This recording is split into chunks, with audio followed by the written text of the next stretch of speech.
Ada juga informasi seorang remaja ditemukan tewas tenggelam di Sungai Tabo-Tabo, Kabupaten Pangkep, Sulawesi Selatan. Korban ditemukan setelah 2 hari dilakukan pencarian oleh tim SAR gabungan bersama masyarakat.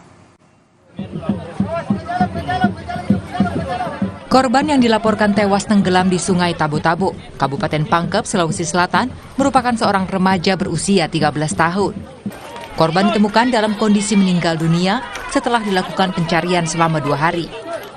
Sebelum dinyatakan hilang tenggelam, korban bersama temannya pergi memancing di sungai pada hari Minggu kemarin.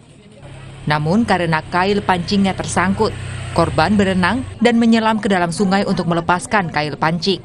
Dan menurut saksi, korban diduga kelelahan saat berenang hingga tenggelam.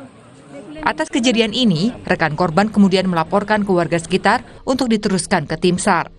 Korban ditemukan sekitar 5 meter dari lokasi kejadian dengan kedalaman 4 meter.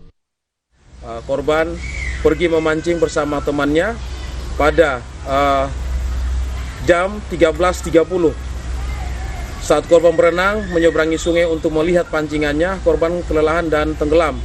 Korban telah ditemukan dalam keadaan meninggal dunia dan korban langsung dibawa ke rumah sakit.